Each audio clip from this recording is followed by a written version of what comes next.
falar de uma sensação de alegria de poder estar aqui com vocês nesse momento, e possivelmente essa seja uma palavra que se aproxime do nosso ponto de encontro para esse início de trabalho do ano, né? A abertura dos trabalhos da Sociedade Teosófica na Loja Esperança no ano de 2015. A abertura, o início, ele sempre pressupõe um start com uma certa energia, uma confluência de energias que concentram no mesmo propósito para a realização de um objetivo que, nesse caso, se estende aos trabalhos no ano de 2015.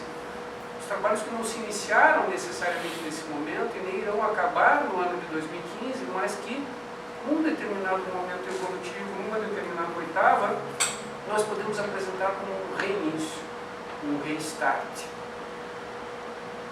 E aqui nós estamos falando desse reinício, desse restart, pensando, refletindo sobre um poder que tem um valor importante, individual e coletivamente, para cada um de nós, então, como buscadores da verdade, buscadores da luz, e para nós como componentes de uma sanga que está tentando realizar em si o propósito da existência humana, em si no sentido de que todos que compõem esse grupo possam efetivamente, nos dizeres da tradição budista, estarem livres do medo e da dor. Nós só poderemos estar livres do medo e da dor quando conseguirmos efetivamente compartilhar o pequeno ou a pequena percepção que pudermos ter da verdade com os irmãos que conosco caminham. Então, a cada reinício, a cada restart, nós temos uma possibilidade renovada de receber bênçãos de uma energia que talvez não seja completamente compreendida por cada um de nós, mas que chegam até cada um de nós para serem espargidas e recebidas, como eu dizia, individual e coletivamente. As primeiras palavras aqui, então, mencionavam uma alegria. Alegria em relação ao momento. Alegria em relação à experiência empírica ou sensorial que esse momento pode propiciar. Alegria. Ou talvez eu pudesse apresentar aqui uma ideia de felicidade. É realmente um momento, um marco de felicidade poder reencontrá-los como irmãos que buscam, possivelmente, a realização de um mesmo ideal, que nesta sociedade se traduz no seu primeiro objetivo, seu propósito maior, declarado como sendo a realização da fraternidade universal. E o que isso tem a ver com contentamento? Será que nós também poderíamos substituir a palavra alegria ou a palavra felicidade pela ideia de contentamento? Talvez aí possamos ter um prelúdio de uma reflexão sobre a ideia de contentamento. Poderia então talvez dizer: estou contente, como feliz sou ou estou, e como alegre estou ou sou nesse momento. Mas nem a ideia desse estado momentâneo de expressar-se contente, feliz ou alegre, em si limita a ideia maior que talvez suscite a perspectiva de contentamento. Não sei como vocês percebem a ideia de contentamento, ou a ideia de alegria, ou a ideia de felicidade. Talvez pudesse ser mais fácil responder a cada um de nós, não necessariamente em viva voz, mas o que nos faz felizes ou alegres? O que nos faz contente? Me parece até que um tempo atrás a mídia, numa das suas propagandas que tentam nos vender coisas e nos incutir a ideia de tudo aquilo que nós precisamos, num determinado momento, numa determinada campanha, lançava justamente essa indagação: o que te faz feliz? Será que nós somos capazes de responder o que nos faz felizes? E mais do que isso, se nós conseguimos perceber efetivamente o que nos faz feliz nesse momento, será que essa resposta seria a mesma que nós teríamos dado há 10 anos atrás? Quiçá 10 anos futuros? É tão curioso, vocês sabem que uma das minhas atividades profissionais me liga a uma reflexão acerca dos direitos humanos. E isso leva, na aplicação do direito, a ideia do que nós chamamos de direito constitucional, ou os direitos fundamentais que todo o Estado deve estabelecer, entre outras coisas, além da regulamentação das suas instituições, os direitos fundamentais que esse Estado deve preservar, legar e propiciar a todos os cidadãos que a ele estão associados. E em um dado momento, a nossa evolução política aqui como brasileiros começou a suscitar a ideia que nós deveríamos colocar na nossa Constituição um novo direito fundamental. E a discussão era, nós deveríamos colocar na nossa Constituição o direito de sermos felizes. O direito à felicidade deve ser garantido e assegurado a todo brasileiro, ou mesmo estrangeiro, que aqui se encontre. Isso pode ser visto de um modo muito nobre. Aliás, até nós temos exemplos de países que lançam a ideia como uma novidade ao mundo, e me vem à mente o Butão, vocês já devem ter escutado, a ideia de uma substituição de que, ao invés de um índice de desenvolvimento humano, possivelmente o valor daquele povo como sociedade organizada deveria ser mensurado pelo índice de felicidade. E eles vão criando inclusive uma metodologia para tentar perceber a satisfatividade dos cidadãos na vivência e convivência política que eles têm enquanto butaneses. Eu não tenho aqui elementos ou dados para saber, não tive a oportunidade ainda de ir ao Butão, mas achei isso extremamente interessante, relevante e curioso no momento em que a mesma ideia é trazida para o Brasil com a perspectiva de colocar como um direito fundamental a possibilidade de sermos felizes. Mas a questão ainda continua. O que eu ou cada um de vocês precisa para ser feliz? Aonde está a nossa felicidade e o que significa ser feliz? Isso não é uma questão nova. Isso não é uma questão nova. Os antigos gregos aqui no Ocidente já se debatiam nos primórdios da filosofia justamente tentando entender o que é a felicidade. Porque eles imaginavam que, entendendo o que é a felicidade, eles poderiam encontrar então um instrumental necessário para chegar até ela. E quando eles se debatiam sobre o que é a felicidade, surgiram logo, quase ao mesmo tempo, duas escolas que eram praticamente antagônicas. Duas ideias ou formas de perceber o que é a felicidade de modo diametralmente oposto. O que uma dizia era exatamente o contrário do que a outra dizia. A ideia de felicidade para o grego antigo estava associada a uma palavra que eles traziam e chega até nós aqui no momento como sendo eudaimonia. Eudaimonia. O sum bono. O bem máximo possível. Sócrates dizia que estava tomado por um bom gênio, ou que ele tinha, o que talvez hoje, se nós tivermos uma certa licença na proximidade das nossas línguas, um entusiasmo. Vocês sabem que a etimologia da palavra entusiasmo nos remete à ideia de que nós estamos tomados ou embevecidos de Deus. Quando Deus está em mim, eu estou entusiasmado. A eudaimonia, para Sócrates, ele dizia: eu estou tomado por um bom gênio. Daimon é a ideia do gênio. O gênio em si. E como alcançar essa perspectiva de eudaimonia? A primeira escola grega vai ser conhecida na história como a escola associada ao seu pensador, Epicuro, os epicuristas. Epicuro, refletindo sobre a ideia de felicidade, dizia que a felicidade estava na possibilidade de ter tudo o que se pode possuir e de se usufruir tudo o que se possa gozar. Então, se eu tenho a possibilidade de ter tudo o que o mundo me possibilita, ou tudo o que o mundo disponibiliza, eu sou feliz.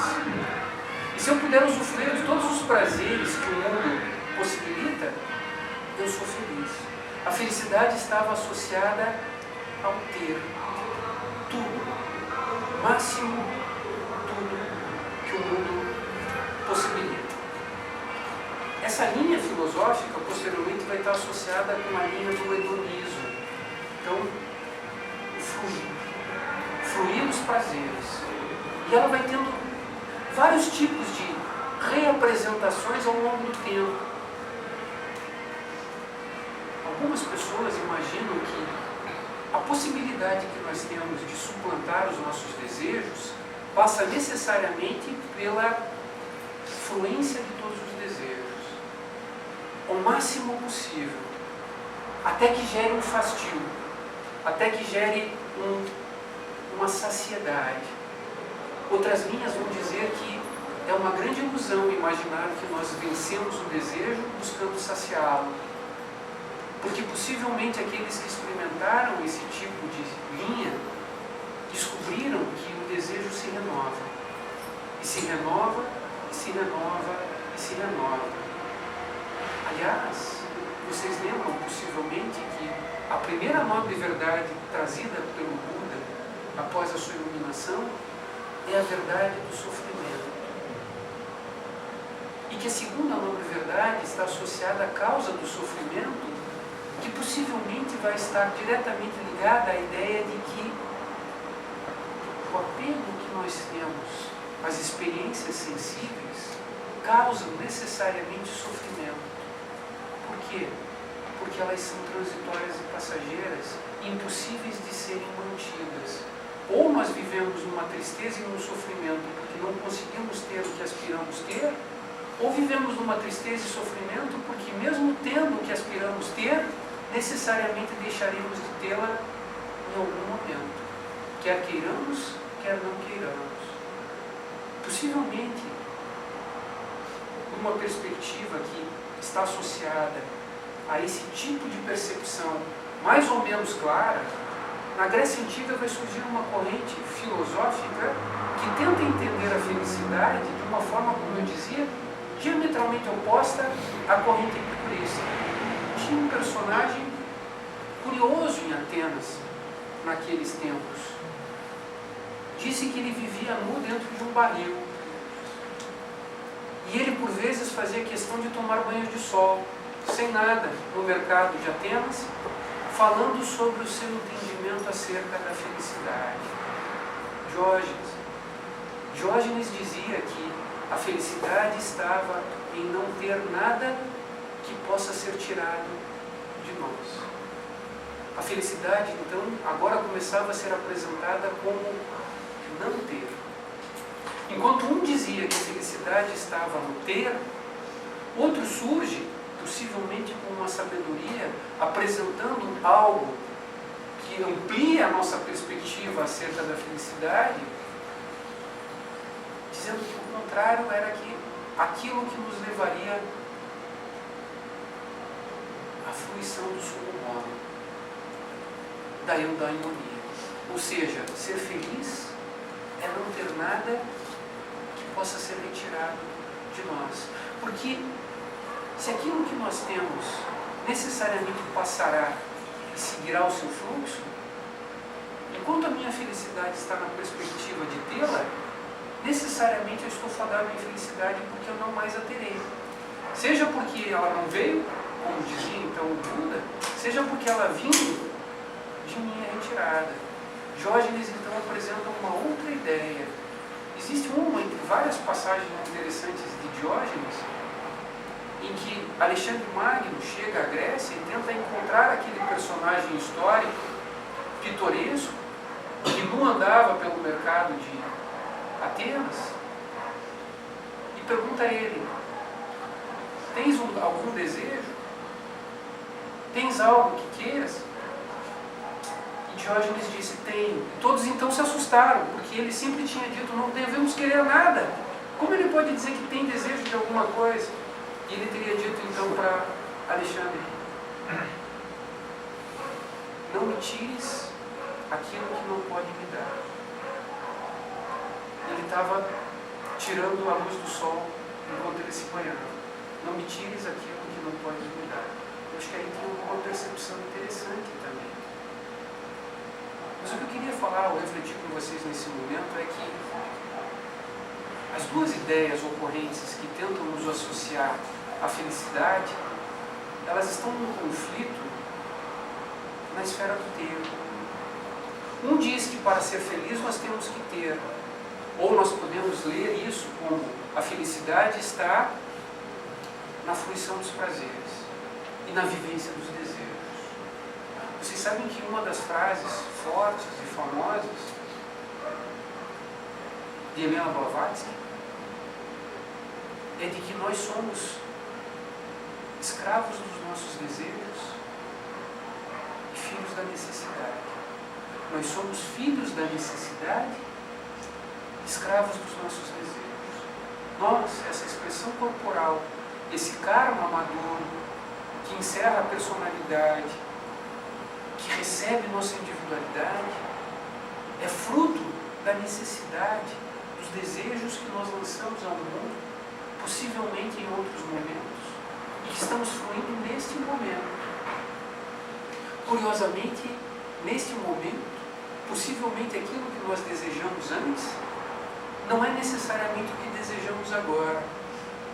E por não ser necessariamente o que desejamos agora, é nesse momento que nós estamos forjando não só nossos grilhões e nossa prisão, como o karma que há de amadurecer no próximo dia da nossa existência. Esse próximo dia não necessariamente visto como o domingo que está por amanhecer amanhã em João Pessoa, mas provavelmente em algumas décadas ou séculos, uma nova existência da expressão da nossa individualidade conterá em si os veículos maduros para a vivência ou fluência dos desejos que nós emanamos nesse momento, nos aprisionando. Então, como filhos da necessidade e escravos do nosso desejo, nós tentamos suplantar essa nossa necessidade, nossos desejos, e nos enredamos sem conseguir encontrar um meio que nos leve à libertação, ou à felicidade, ou à verdade, ou à autorrealização. Agora, será que nós encontramos a felicidade, a autorrealização, a liberdade, a verdade, não desejando? Que era o que nos dizia Diógenes na Grécia Antiga? Patanjali vai nos falar, quando apresenta a teoria dos kleshas, ou aquilo que de algum modo nos aprisiona, que a partir da ignorância, ou avidya, a ignorância fundamental acerca do que somos, e quando nós falamos de ignorância, nós podemos, entre outras coisas, perceber a necessidade de mudança de um paradigma. Paradigma no sentido de que nós não somos essa expressão corporal, material, física, sensorial, emocional e pensamental. Que essa estrutura de pensamento, de emoção, de sensação, de expressão, é veículo passageiro do que somos verdadeiramente. O curioso é que, embora isso possa ser até lógico, quer me parecer que nós não conseguimos nos desapegar da ilusão fundamental que nos mantém na ignorância, ou avidya. Esse é o primeiro elemento trazido por Patanjali. A ignorância seria a causa primitiva do nosso aprisionamento, a avidya, ignorância de quem somos. Então nós temos essa experiência sensorial e imaginamos que somos a experiência sensorial com vislumbres ou buscas de experiências espirituais. Quando a mudança do paradigma nos diz que deveríamos voltar a perceber, Platão diz que nós esquecemos. Quando nós saímos do mundo das ideias e chegamos no que nós chamamos de real, nossa alma, antes de encarnar, segundo Platão, passa pelas águas do esquecimento e reencarna sem ter a lembrança clara de sua origem. Confunde-se com os seus veículos e prende-se nesses laços das paixões, imaginando ser o próprio veículo. A mudança do paradigma, mais do que uma lógica, nos sugere reperceber, rememorar, redescobrir, realentar. Alento é a vida, a vivência. A vivência que pode ser feita e refeita, quando nós redespertamos, ou nos regeneramos, ou nos realentamos acerca da nossa origem. Quando nós nos realentamos, a mudança de paradigma talvez se faça na percepção de que nós somos efetivamente luz, espírito, vida, energia, bondade, beleza. Tendo uma experiência de sombra, não por ser pecaminosa, errada, negativa, mas uma experiência de consciência que se aprisiona na matéria. A vida está no espírito, a experiência está na matéria. Nós imaginamos que a nossa vida está na matéria e a experiência está no espírito. Patanjali então diz: o forjar dos nossos grilhões, do nosso aprisionamento, se dá primeiramente pela ignorância, que quase subsequentemente se associa ao apego. Ele chama esse apego como identificação ao veículo de asmita. A consciência, então, que saiu do mundo ideal platônico e que se expressa no mundo da sensibilidade, no mundo sensível, real, da forma, que ganha corpo, a alma que ganha corpo, sem nunca deixar de ter sido alma. São Paulo nos diz que somos corpo, alma e espírito. A alma é o ponto de conexão do corpo com o espírito, e é ela que se reveste.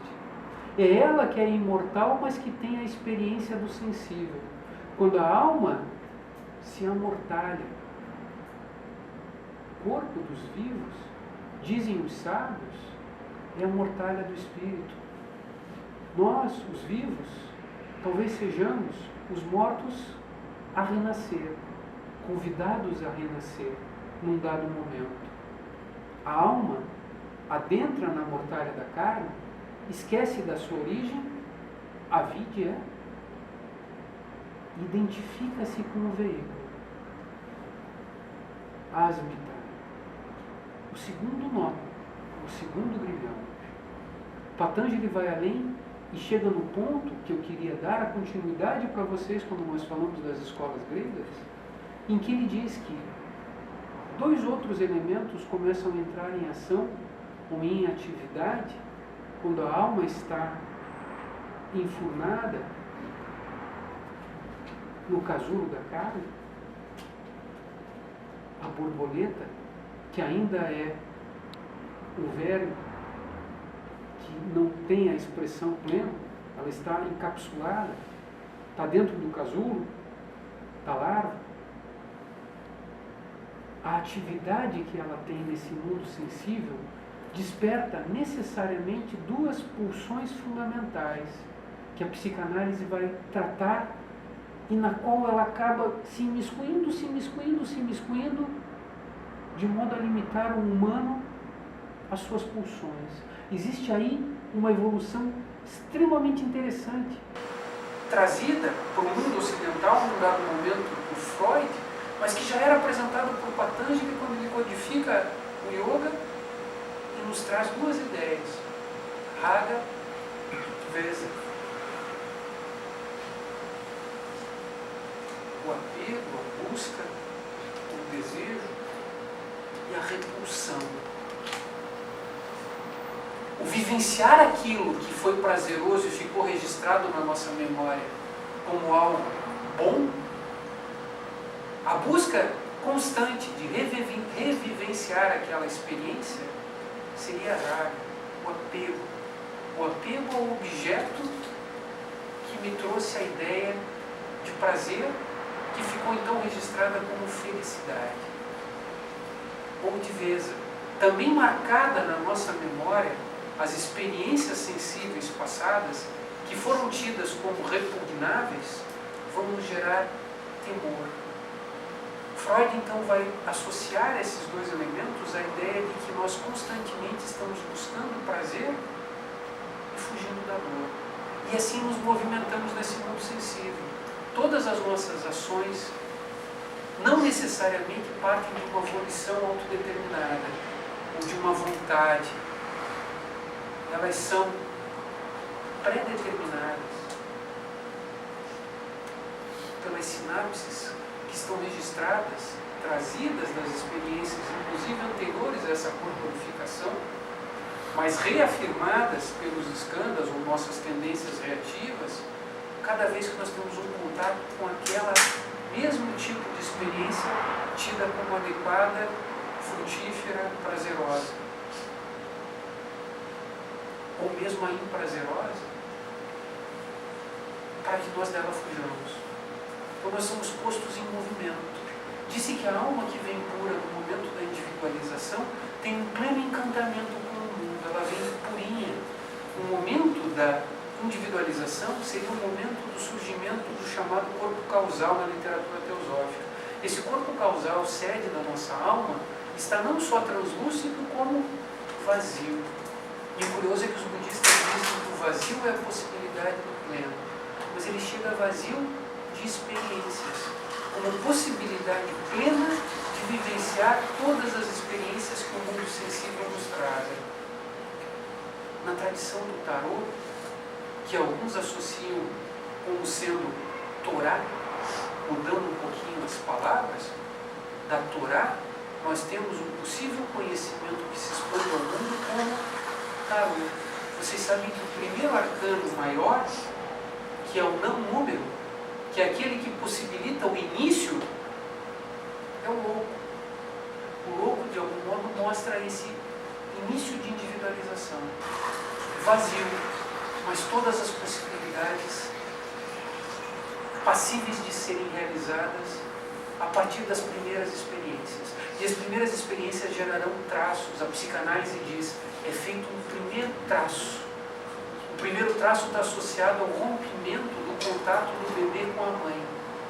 Existe um corte na leitura psicanalítica que faz com que o bebê seja um ser no mundo e não mais o ser que estava no ventre, completamente confuso e indiferenciado de sua mãe.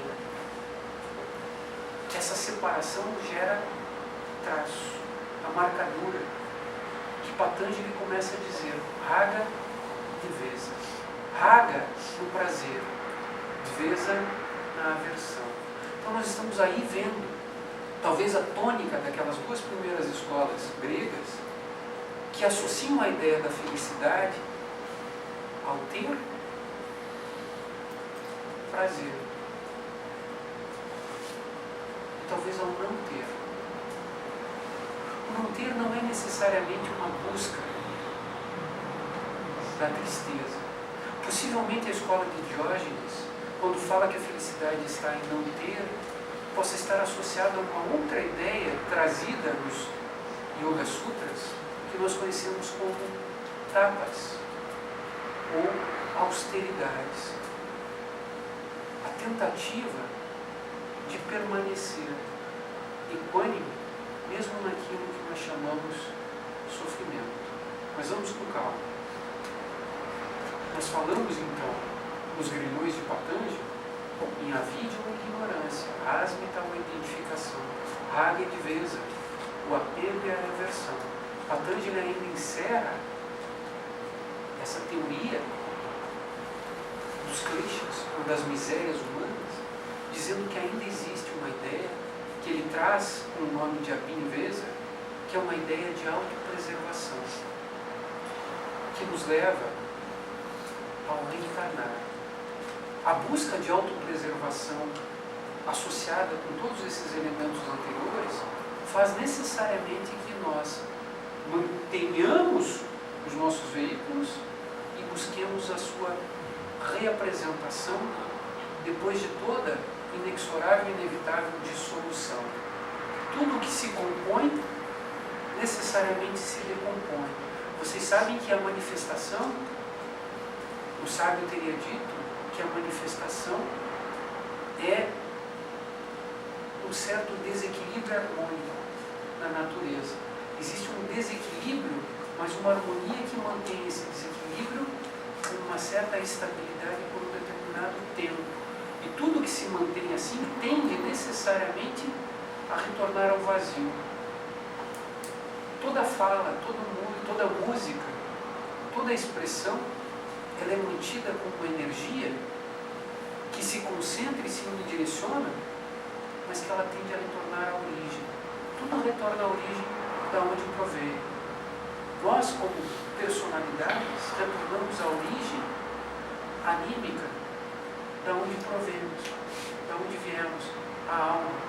E a alma, que é imortal, num dado momento, retorna àquele que está fora do tempo.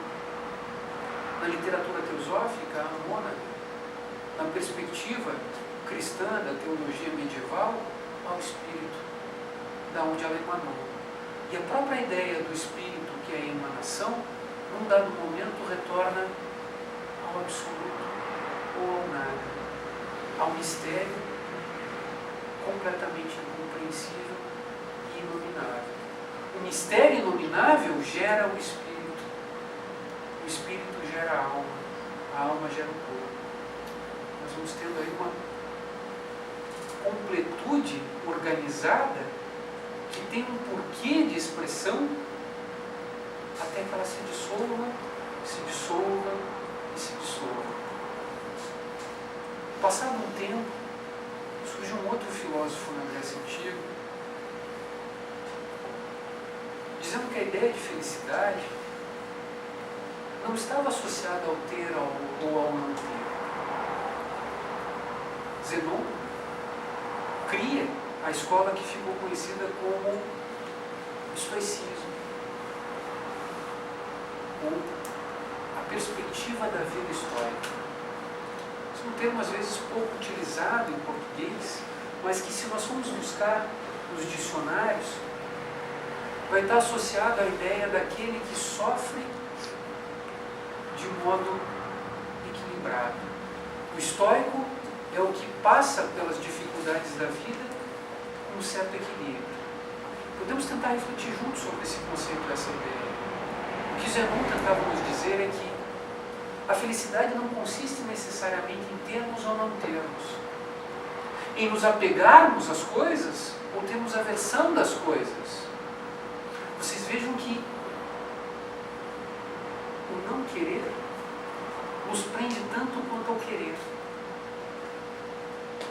Os teóricos da física quântica hoje dizem que, apesar das nossas sinapses determinarem nossas tendências, as sinapses seriam aquelas ligações feitas na nossa organização cerebral que vão criando sulcos, que geram determinados comportamentos e tendências repetitivas que possivelmente sequer são percebidas por nós e que geram a ideia de um determinismo.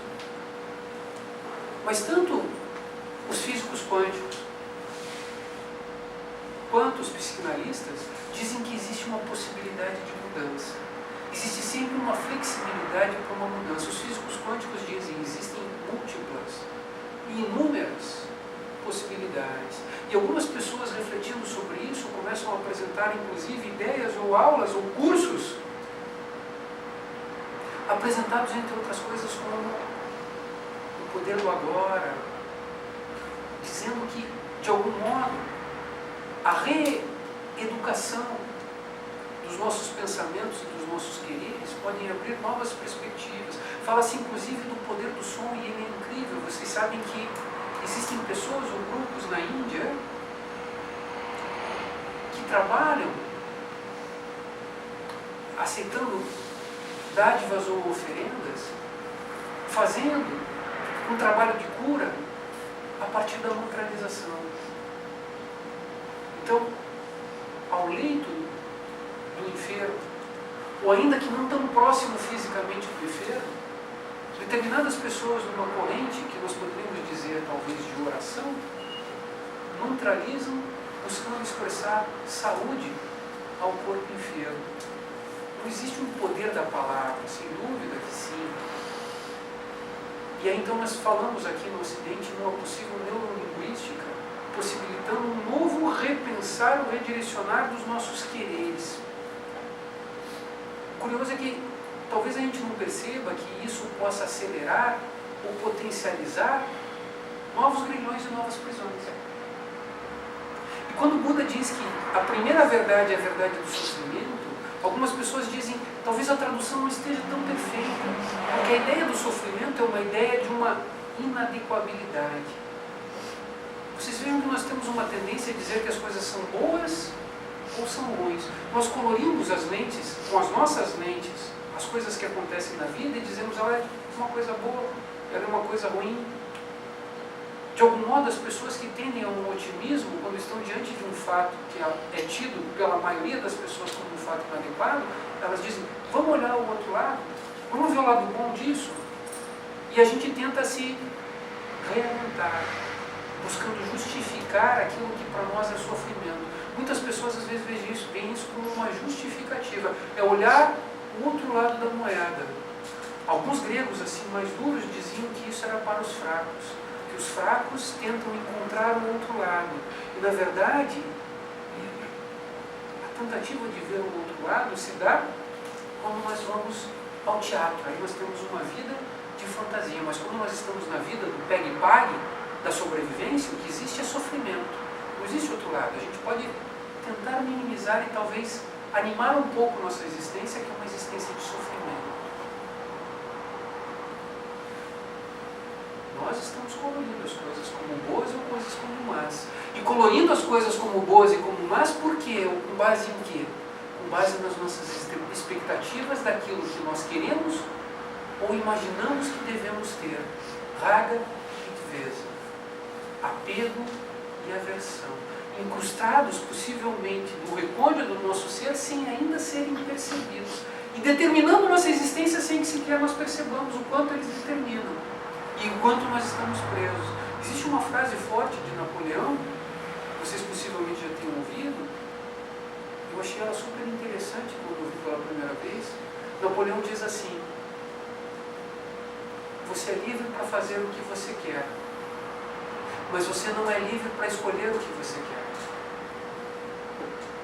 Será que é possível que nós não sejamos livres para termos as nossas escolhas? Patanjali, quando fala dos kleshas, diz que não. Nós estamos aprofundando nossos sulcos e cada vez mais removimentando. Cada vez que nós renovamos o desejo, nós removimentamos um determinado sulco. Quando nós reorientamos nosso desejo, ou seja, quando nós fazemos um trabalho de neurolinguística ou redirecionamos aquilo que nós imaginamos que queremos, possivelmente a gente está deixando de aprofundar aquele sulco, mas estamos começando a fazer um outro sulco. Um outro sulco que não liberta, que prende. Então, quando nós falamos sobre o poder do agora, e o poder dos nossos desejos, e o poder que nós temos de realizar aquilo que queremos, nós não estamos falando de algo que não existe. Afinal de contas, disse que o homem, como co-criador, entre outras coisas, é criador das suas circunstâncias externas. No Idílio do Lótus Branco disse, como uma verdade profunda a ser meditada por cada um de nós, que nós somos os criadores da nossa miséria e da nossa glória. Nós somos os forjadores dos nossos grilhões e nós somos aqueles que colocam a chave para que essas bolas sejam retiradas dos nossos pés. Como fazer? Quando a gente fala do estoicismo, nós estamos saindo de uma dimensão do ter para entrar numa dimensão do ser. Vocês conseguem começar a perceber que, quando Zenon diz que a felicidade ou a alegria não está necessariamente em ter ou não ter, ele mergulha na ideia de que a felicidade não está associada a ter ou não ter, e sim em ser. Ser o quê? E ser como? Se nós fôssemos tentar visualizar isso graficamente, possivelmente veríamos que o ter está numa determinada superfície final, circular, que bordeja o que somos e o que não somos, o que conhecemos e o que não conhecemos, e que o ser é o ponto no centro.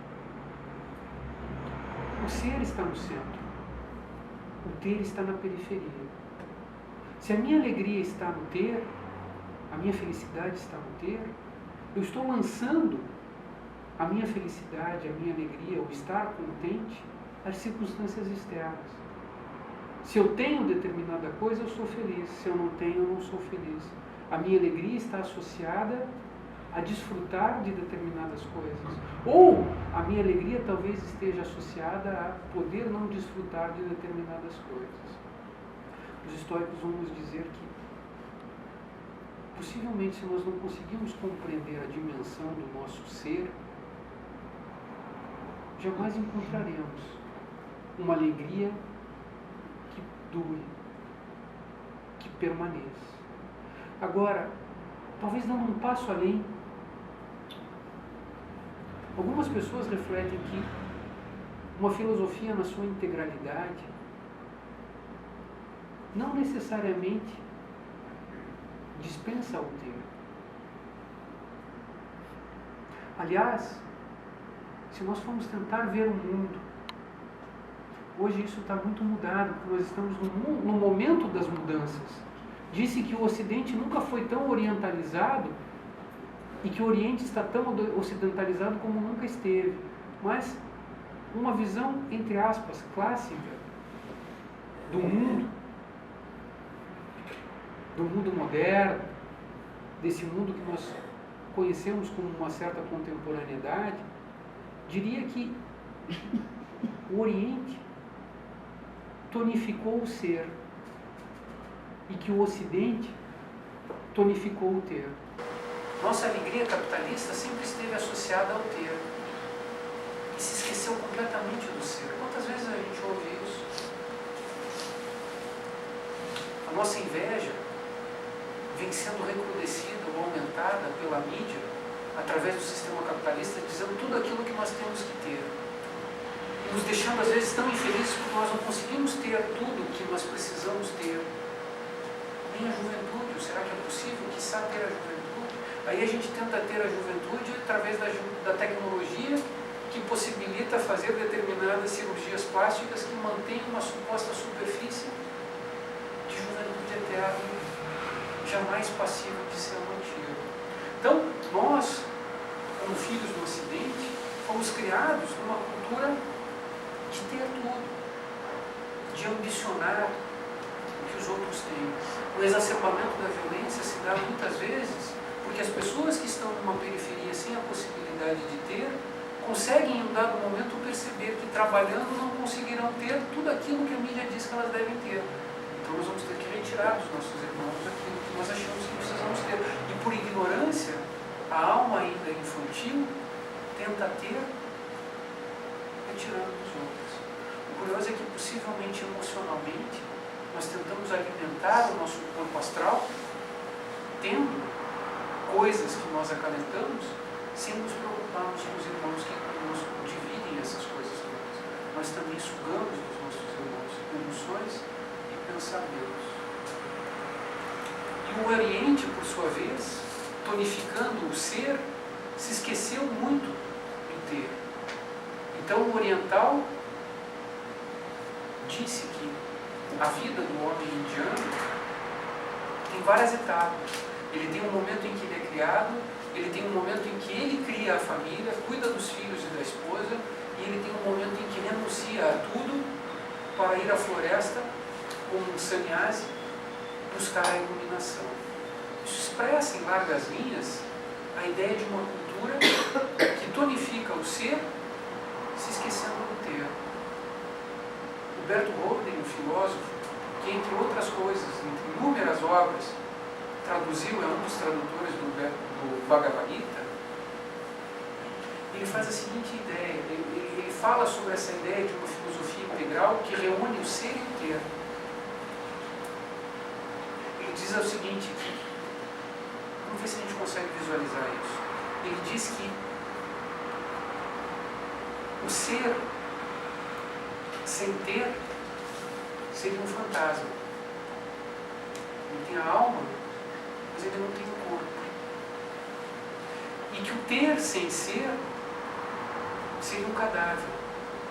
Porque ele tem o corpo, mas ele não tem aquilo que vivifica o corpo. E ele sugere que possivelmente nós temos, na verdade, não que necessariamente ficar na dicotomia de ter ou não ter, mas também não cair numa outra dicotomia de ser sem ter, ou de ter sem ser. possivelmente tentando nos mostrar que a completude da experiência humana se dá quando nós podemos ser independentemente de ter ou não ter. Eu não quero não ter. Eu não quero ter. Mas eu não afasto o ter. Eu não afasto o não ter. Talvez aí nós tenhamos uma experiência de ser. E o que é esse ser no mundo?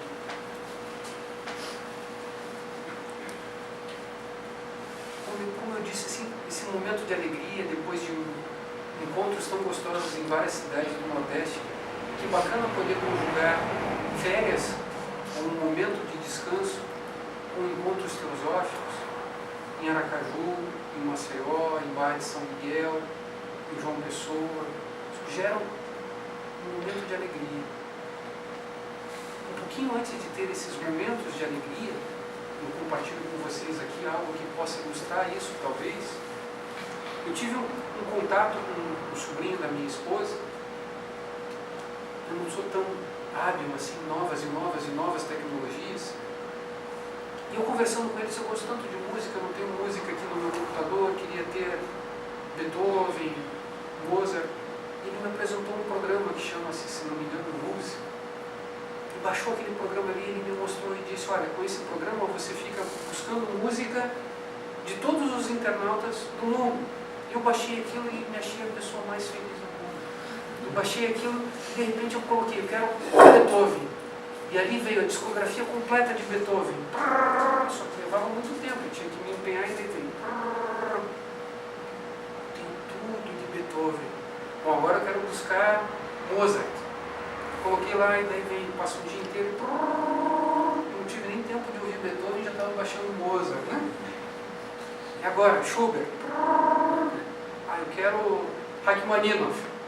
Opa! De repente o computador diz, não tem mais espaço. Não tem mais espaço. Eu não posso ter tudo, mas está disponível aí no mundo, eu não posso ter. Eu aprendi como ter. Não dá. E aí chega a mãe dele, e eu estava dizendo assim, poxa, eu estou frustrado. Eu não tinha como, agora eu tenho, mas também não tenho.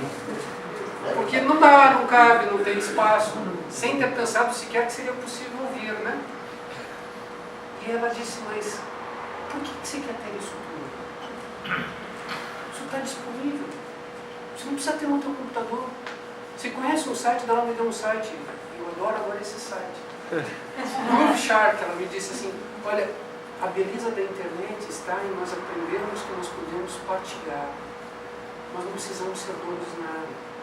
As coisas estão aí, elas não precisam ser nossas. Elas estão para serem partilhadas. E o Groove Shark, você coloca lá Beethoven, aí tem 1.800 músicas, você escuta a hora que quiser, tendo um acesso à internet, ele toca e está lá. As coisas estão no mundo, elas não são minhas, nem são de ninguém. Mas isso não significa que elas possam não ser usufruídas por cada um de nós. Existe uma perspectiva diferente de tentar ver ou viver. Como a gente pode talvez tirar lições de sabedoria, tentando refletir sobre as experiências que nós passamos, vivendo e convivendo com as pessoas. Eu tenho um amigo lá em Curitiba, ele volta e meia fala isso, e eu ainda continuo tentando meditar nessa ideia. Ele fica de algum modo tentando falar o quanto o tio Patinhas, o avarento, na verdade é aquele que se aprisiona no meio das suas posses, querendo aquilo e com medo de que aquilo saia das suas mãos. Mas ele vai além e diz que quando a gente não quer ter nada, veja que não é necessariamente a filosofia do ter, mas se a gente não quer ter nada, a gente tem tudo. E só tem tudo quem não quer ter. Mas não quer não ter. Tem uma sutileza que não é aversão. Porque se nós vamos tentar entender os kleshas, imaginando que, e a gente pode até fazer a comparação com o karma, porque num dado momento, Arjuna diz que não vai lutar, e Krishna diz que o dever Guerreiro é lutar. Mas ele derruba a sua arma, seu escudo. Eu não posso lutar, eu não quero lutar. Isso simboliza, de um modo muito importante, a ideia de que quando nós começamos a perceber o karma sem conseguir compreendê-lo perfeitamente, nós imaginamos que a solução para o karma seria em não agir, ou não fazer, ou não querer. E Krishna vai ensinar que nós temos que cumprir o nosso papel. E que a saída não está em querer ou não querer, em ter ou não ter, querer ter ou não querer ter. E que a saída está em viver. Mas o que é viver? E quando nós vivemos, parece que aquilo que nós tínhamos como momentos ou instantes de alegria, ou de felicidade, ou de estar contente, se eterniza. Na verdade, eles se adimensionam.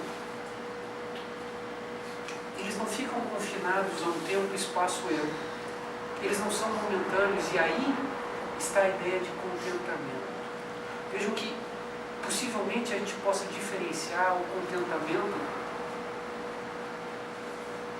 da alegria e da felicidade, porque a alegria e a felicidade, como antônimos de tristeza e infelicidade, são momentâneos, mas o contentamento é permanente. Ou nós temos uma permanência, ou nós temos estados de consciência que se oscilam entre o prazer e a dor, a alegria e a tristeza. A ideia de contentamento, se nós formos pesquisar nos dicionários, possivelmente chegue à percepção de que existe uma satisfação. Não tem outra coisa que venha trazer um tipo de contentamento. A palavra acaba se repetindo. A definição de contentamento estaria associada a uma saturação ou uma satisfação. Mas eu estou tentando partilhar com vocês uma percepção, mesmo de nomenclatura, de que o contentamento está ligado a uma ideia que permanece como algo imutável. Uma outra historinha assim, para diferenciar a alegria e o contentamento, me vem à mente passagens da minha avó, que eu acho que expressam passagem de muitas pessoas. Eu escutei ela dizer assim várias vezes: eu estou tão feliz, mas tão feliz que dá medo. Por que alguém fica feliz a ponto de sentir medo de estar feliz? Possivelmente porque a experiência de vida lhe trouxe uma sabedoria mais ou menos elaborada de que essa experiência passa. E que a experiência de consciência de felicidade necessariamente vai ser sucedida por uma experiência que nós colorimos com nossas lentes como infeliz. Porque nós só conseguimos medir a felicidade a partir das experiências de dor que nossa alma sofreu. A medida da nossa alegria é a medida da nossa tristeza. Nós só conseguimos comparar porque conhecemos um lado e outro da estrada. E porque conhecendo um lado e outro da estrada, nós deliberadamente tentamos nos colocar no lado da alegria. E o curioso é que nós tentamos nos colocar no lado da alegria, esquecendo todos os outros.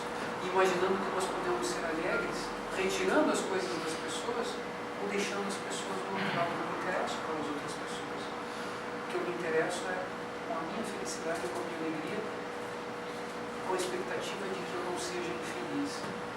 E a gente pode talvez começar a perceber que mesmo as experiências que deixaram minha avó tão feliz, se forem bem analisadas na nossa existência, poderiam talvez até serem melhores.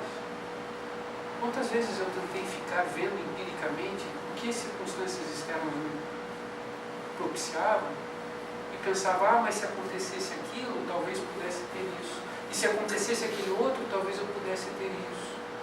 O curioso é que possivelmente nós projetamos sempre para o futuro a situação idealizada, que jamais se concretiza. De algum modo isso se associa com aquela frase do Napoleão: você pode até escolher o que fazer, Você pode até fazer o que acha que quer, mas não é livre para escolher o que quer. Nós estamos presos em determinados círculos que não permitem a experiência da plenitude, porque nós estamos querendo sempre agregar outras coisas para nós, para nós, para nós. Nessa época de véspera de carnaval, eu peço uma licença para vocês, para lembrar a filosofia de um outro amigo, que com a simplicidade tenta mostrar também uma mudança de paradigma. Esse amigo falava sobre a filosofia do funil. Vocês já ouviram a filosofia do funil? Que não tem a ver com aquele grupo que bebe até cair, da turma do funil. E que bebendo talvez se esqueça das tristezas. Que o grego dizia, nós temos que viver essa tristeza.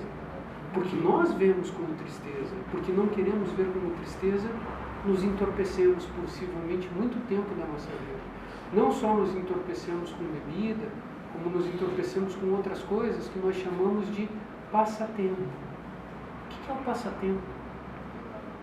É a possibilidade de preenchimento dos espaços vazios para que não tenhamos contato conosco mesmo. Sempre a vida nos põe a possibilidade de fazer o que Patanjali chama de svadhyaya, a autoanálise. E nós fugimos da autoanálise porque nós não queremos nos ver e nos conhecer. Possivelmente porque isso nos traga medo e dor. E nós não queremos olhar para nós e perceber realmente como somos, como expressão de veículo, para que saiba começar a fazer o que Patanjali chama de salka, ou purificação, chegando naquilo que é o tema do nosso encontro hoje, o santosha e o contentamento. Pois esse meu amigo diz que isso seriam os niyamas, né? Esse meu amigo que fala da filosofia do funil, ele diz o seguinte, que possivelmente na nossa existência a gente vai vivendo naquele lado da estrada, querendo ser feliz e alegre, esquecendo todas as outras pessoas. E quando a gente vem receber as coisas, a gente abre aquele bocal do funil para o mundo. Vem a mim, vem a mim, vem a mim.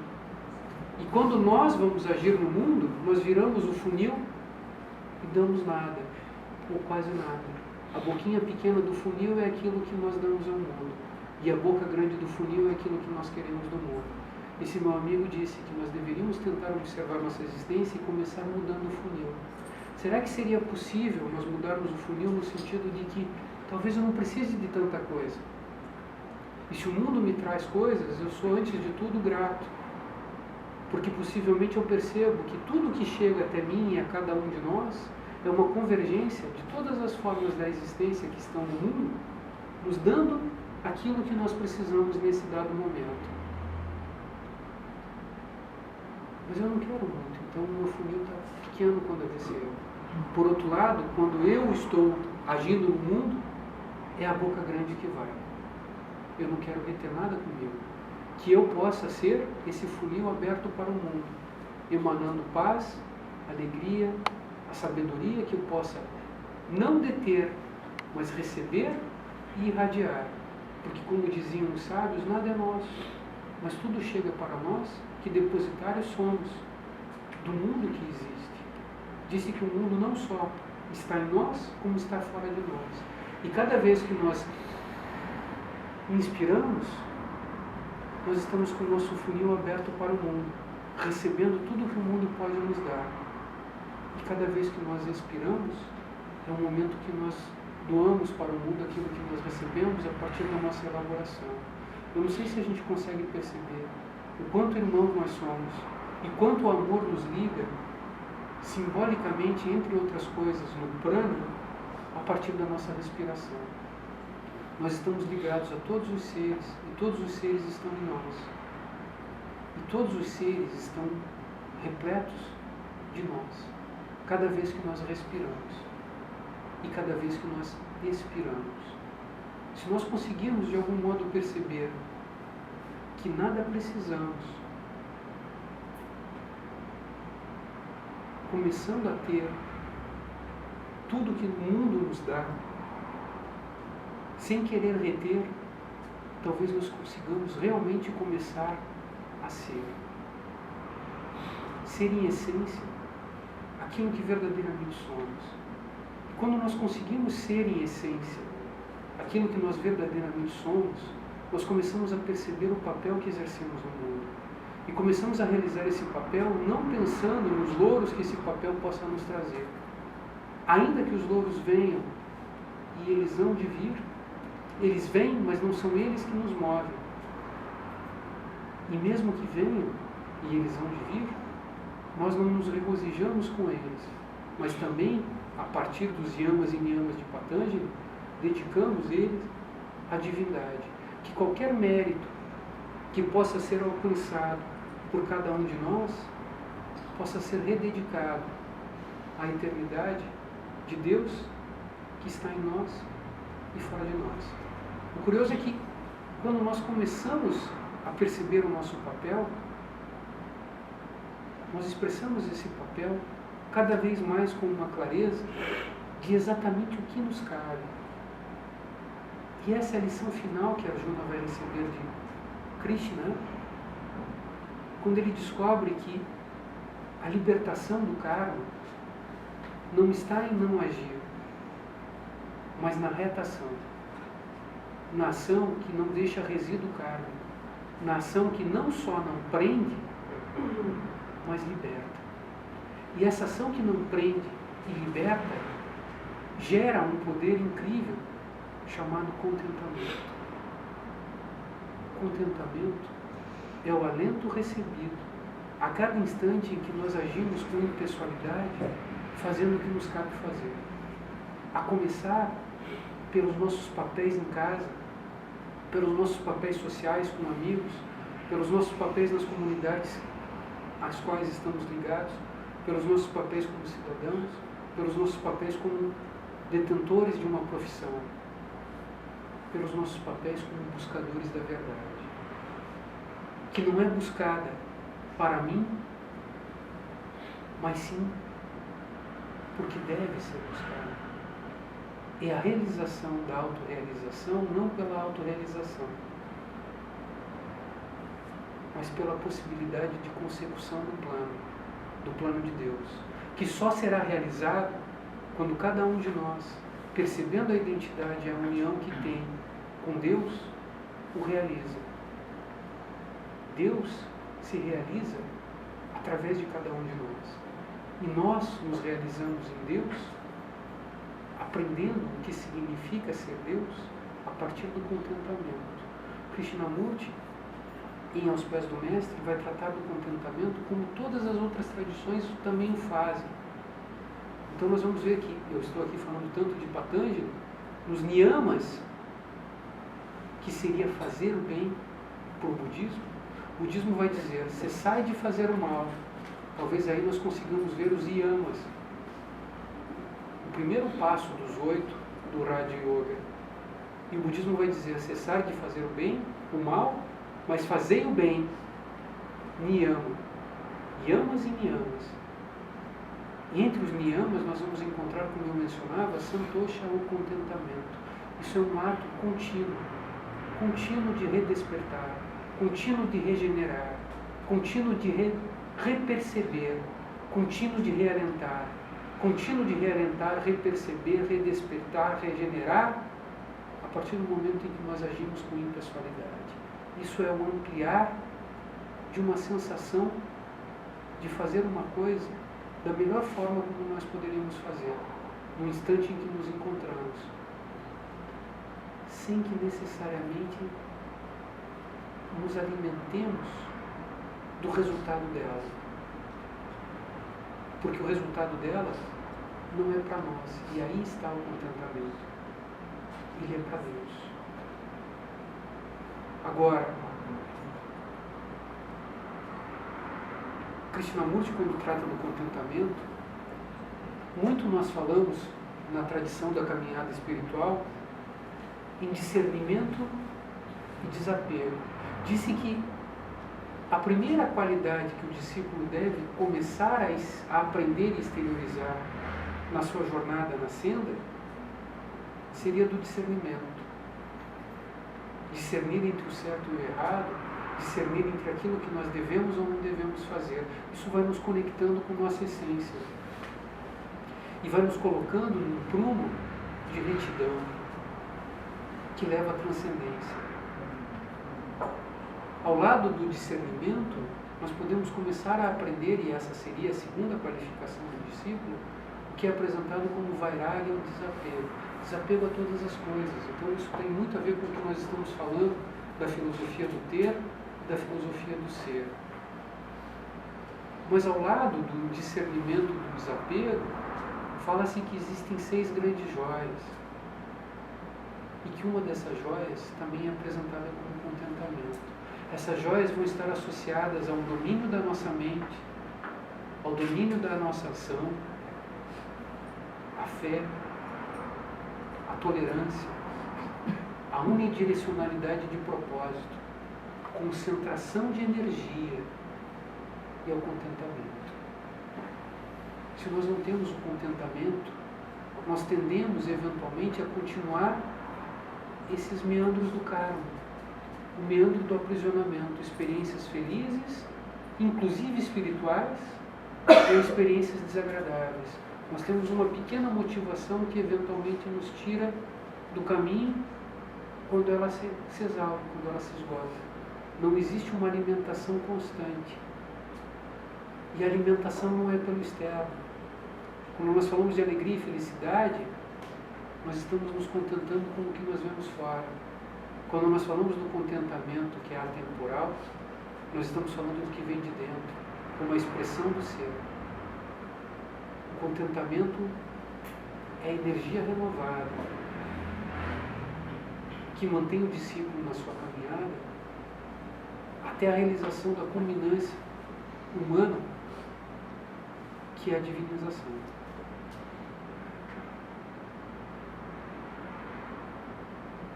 Então, nós falamos sobre a ideia de encontrar o contentamento na realização do ser. E que a realização do ser está associada justamente a um agir. Vocês vejam que se aquela integração filosófica está associada a ser e ter, nós podemos chegar numa conclusão não final, mas dessa partilha, que seria talvez associada à mensagem daqueles que se apresentam como nossos melhores amigos ou nossos irmãos mais velhos. Aqueles que dizem que foram o que hoje nós somos e que são o que nós seremos. Veja que eles são por poderem expressar a essência, sem a ilusão do que existe. E que nós, de algum modo, já somos também, mas ainda não conseguimos expressar porque o aparelhato externo ainda nos seduz. Quando nós conseguimos transcender essa sedução do aparelhato externo, seremos tanto quanto. Mas seremos também porque estamos. Aí tem uma coisa interessante. E a lição deixada como mote inspirativo, como uma indagação do mistério, talvez nos apresente a ideia de que nós podemos estar e eles estão no mundo, como as pessoas dizem comumente, sem necessariamente se prender ao mundo. Então, eu estou, mas não sou do mundo. Eu tenho os pés no chão, mas a cabeça livre no eterno. Minha cabeça não está apenas livre no eterno, sem uma ação construtiva no mundo. E minha ação construtiva no mundo não está desconectada da percepção da eternidade. O mistério está em que a divindade é, a um tempo, uno e múltiplo. Quando nós estamos no mundo, nós expressamos a multiplicidade. Mas quando nós estamos no mundo e não nos identificamos com o mundo, nós expressamos a multiplicidade sem se esquecer da unidade. E nós percebemos Deus em todas as coisas e compreendemos todas as coisas, sem julgar e sem querer necessariamente alterar as coisas. Nós simplesmente somos e fluímos. O chinês diria, nós começamos a seguir o Tao.